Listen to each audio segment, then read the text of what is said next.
And our final speaker for this afternoon is Roy Strite. Roy is Indivisible Rhode Island's legislative liaison. He has a PhD in mathematics and a passion for truth, especially in the political realm. He will tell us about how Trump's tax scam is a deceitful bill that is destructive to education. And as federal dollars flow to the rich from education funding, the deficits in our public education will come from property owners.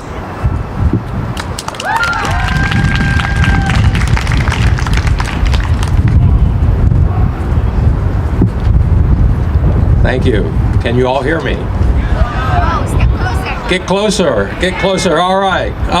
Well, thank you. Thank you all for coming on this beautiful holiday weekend. I don't know how to follow a speech like Shauna's, very dynamic, but it's easy to want to be here to speak against the tax cut plan.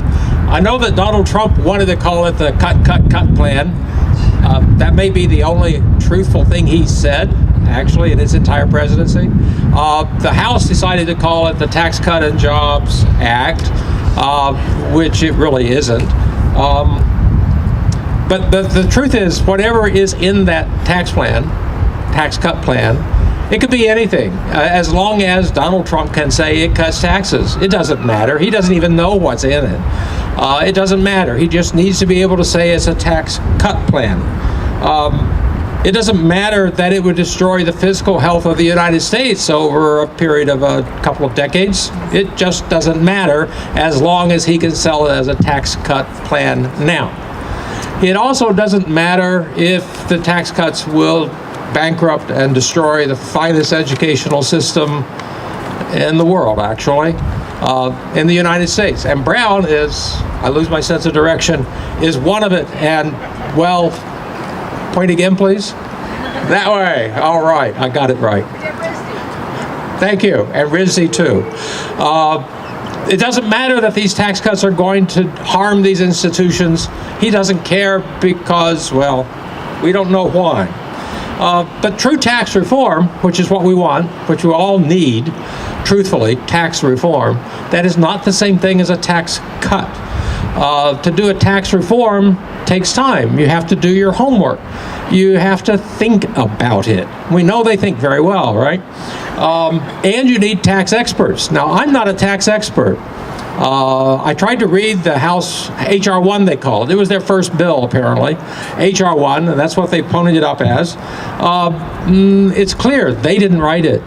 It's clear that the lobbyists read it. It's written in a somewhat arcane language. In places that you can read it where it reads well is because they weren't able to cross-reference the 1986 tax code. The place where you can read it well is when they speak of fetuses as unborn children, and that's been spoken of, so I won't speak of it again. But you can read that and read that plainly. Otherwise, you have to chase cross-references, and that's sort of a pain. So I'm relying on the analysis that others have done on this code, on the language. It's not altogether hard to read, but you have to know what you're talking about, and I only know certain kinds of things. Taxes is not really so much one of it. But why? So I'm going to speak about the educational parts. Why me? Well, because one cuts in particular, so annoyed me, so it made me really angry. It touched something that was visceral. And I was a little bit loud about it, and some people in Indivisible heard me talking about it and said I might be the good person to say it. So I'm going to not talk about that at first, but the first thing, I'm going to talk about several things. One is teachers and educators and their a tax credit of $250. It was temporarily put in place, I think, about 10 years ago by Senator Collins, supported by the Congress, of course, and only last year it was made permanent. The $250 tax credit for teachers and educators, K through 12, who spend money to buy materials so they can teach our children, and they get a credit for it. Not a deduction, a credit for it. And that has been totally eliminated. That's not very much money when you're talking trillions of dollars. Why on earth would they penalize people who are actually trying to help? help our children and help our family. I don't know. Perhaps you could ask some senators and representatives in red states. Beyond that, for those who post-secondary, those who go to college, come out with, most of them nowadays, come out with horrendous student loans. These student loans carry terrific tax interest. This interest is very burdensome. They pay it. It's a very significant fraction of their income when they're first starting out. It delays their entry into the economy. They can't always buy the car that they would like. They can't always buy a house. In fact, it's often delayed. This is not good for the economy. It is not good for the individuals. This is terrible. So there's been a credit. The first $2,500 of interest income on student loans was deductible if your income was less than $65,000. It went down to zero at $80,000 of annual income. But what is the tax scam that's been proposed now in H.R. 1? Zero. Nothing. You can't eliminate any of it. So again, I don't understand. Who are they trying to help and who are they trying to hurt? Well, we've heard other people say who they're trying to help, and I believe all of that. And then we come to the part that really got my dander up. Graduate teaching assistants, graduate research assistants, they work very hard. They are active, very active participants in the research endeavors of professors across the land. They work very hard, very long hours, and there's a deal they cut. They don't get paid much at all. The deal they cut is they get to learn the skills, get the knowledge and the degree so they can go out and do more of it. This is it's an engine of the economy, and they get very little pay for it. But their reward is, well, it's intangible in a sense. It's later. But the new tax scam says one of the deals you get when you're a research assistant or a teaching assistant is almost always your tuition is waived. It doesn't matter whether you come from a less expensive school, which these days I guess is $25,000 a year or so, to the more expensive schools, which are $50,000, $60,000 a year or so. These tuition waivers are now counted as income, as part of your adjusted gross income. Yeah, that's what made me angry. So here you are working 12 or more hours a day, doing very much trying to live the American dream of getting a better education. That's one dream anyway. And your income is, say, $30,000 a year. Suddenly, if you go to certain schools, your income doesn't change, but your adjusted gross income shoots up to $80,000 a year, and you have to pay taxes on all of it. So what are you going to do? You're going to leave. Or the universities are going to have to pay you more. If the universities pay you more, that's going to come out of your contract. Your contracts are written, much of it is written with the U.S. government. So can you actually do the work that you wanted to do? Can the contracts actually pay more this year for taxes that were raised this year? And I believe that's a legal question. I'm not a lawyer either, and I don't think they can. So some of these people are going to be driven out next year if this tax plan passes. Now that's going to have a terrible effect on research performance. If it stays in place, the universities and the contracts are going to have to inflate costs, but it's not all going to be replaced. Basically, tuition on everyone is going to have to raise the incomes to the point where, in fact, these taxes can be paid. So it's a shuttle game, but basically it's landing on the back of these graduate research assistants and teaching assistants who are really, in many, many, many cases, unable to shoulder the burden of that new tax.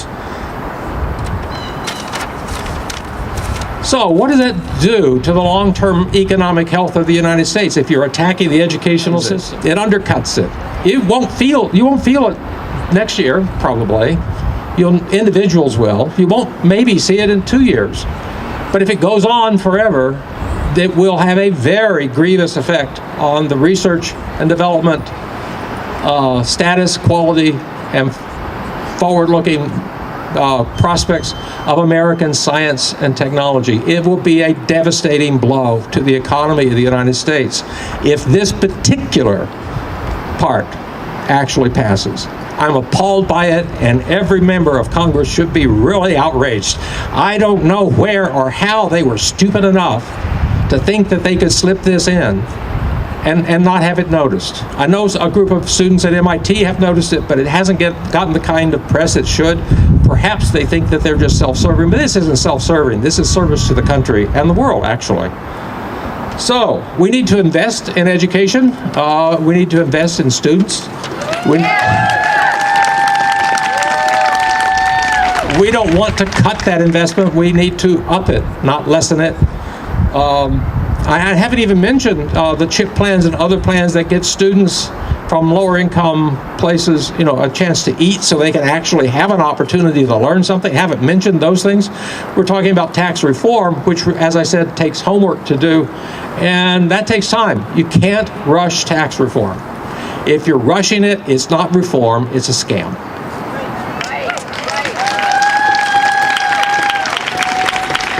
So to echo what Shauna said, what can you do? And Andy as well. Well, we live in a state where we are fortunate to have 2 good representatives and 2 great senators. Yay, indeed. You know what's frustrating about that as someone who really wants to protest about what's going on the national scene? I can't rage at them. I have to call them and say, oh, how wonderful a job you're doing. That's not terribly satisfying, but it's really good. It feels good, actually. You get used to it. So what can you do? Well, first off, you can call your representatives and your senators and tell them that you think they're doing a good job. They don't hear that enough. They hear, if you agree with them, you tend to not say anything. They need to hear that you like what they're doing and you support them. That's really important. And beyond that, as Shauna said, call red state senators and representatives. I did that, my wife did that, I know a few other people did that. We don't live in red states, we have friends who do. But you can call red state senators, call them in their home offices, and believe it or not, they actually will often answer the phone, and they won't often ask you where you're calling from.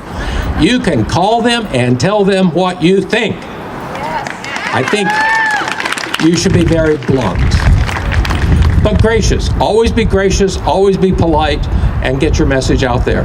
So, with that, I guess I've said my bit, and thank you very much for listening.